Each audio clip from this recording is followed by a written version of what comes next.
We live in a rapidly changing world. There are a whole range of different trends which are all occurring at the same time. We have dramatic technological advances. We have populations are aging. The disease patterns that people are experiencing are changing. But one of the underlying trends which interacts with all of those is globalization. And globalization, you can think of it between countries, that there's much more movement between countries, that people can work in one place and move to another. But globalization, I think, if you consider a country like China, can also be an internal issue where people are no longer expect to live their entire lives in a very confined rural area, but may move to urban areas seeking employment and other opportunities. What does this movement, this mobility mean for individuals? Well, it does. It creates probably many opportunities which people didn't have in the past. But think about the other impacts that that movement can have. In China, in rural China 100 years ago, a family would expect to live in the same place. They would all live together. As people aged, young people would look after older people. And there was this reciprocal relationship between all these generations. But now, one of those generations might have moved.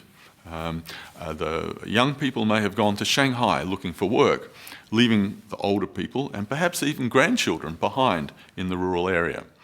Now, that's terrific because, as we all know, there's been dramatic socioeconomic development in that country, and it creates wonderful opportunities and resources for that family, but it also creates a whole lot of different changes. An obvious one is that the young people who may once have been in the rural area to support the older people are no longer there. So we need to start thinking about how we can actually provide the sort of support that might have been needed in the past in the future, which is going to be very different. Some of that may be in terms of the transfer of resources, in terms of money being sent back to look after people who need it. But another issue is that person who moves to a new place, and it may not just be in China, it may be someone like me who moves from one country to another. I'm suddenly in a different setting, and the networks and the resources that I might have expected if I had been in my country of origin are no longer there. I have to build new networks. And sometimes there's not a lot of time to do that, or sometimes you're working very hard and you don't have the opportunity to do that.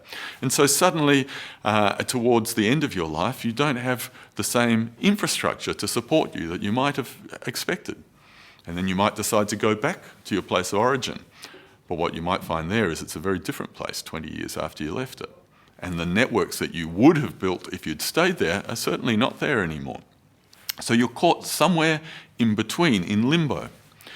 And then think about the more rigid government benefits which might be accessible to people as they age. So a pension. And many pensions are non-transferable. So a person may have spent 20 years in one country, 20 years in another, and the benefits are built up, are split, and they're not able to bring them together in a way that's really going to benefit them. And if they move from one to the other, they may actually lose them entirely. The reason I'm saying this to you is I think we need to be thinking much more about this form of mobility as we plan the society which we want for the 21st century. We need to realise that the 20th century way of thinking, that we will be born, be educated, work, retire and die in one place, is all gone. And we shouldn't be creating infrastructure and systems to support that old way of living. We need to be thinking about how we can create systems that support this sort of flexible movement that people will be experiencing in the 21st century, and look at some of the subtle ways in which we might be able to do that. I think that probably involves many parts of society. It will, of course, involve the support systems which might be needed at the end of life, but I think it also might support educational systems, how people in different places may have access to the educational opportunities they need to remain important members of those local communities. And there's many other issues which might arise, and I'd like to leave you with that question. Think about this more mobile world.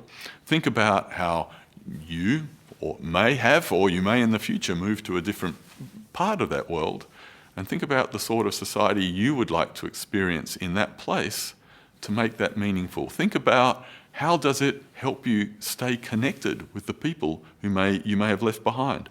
I routinely video conference with my mother in Australia, which I think is a terrific innovation.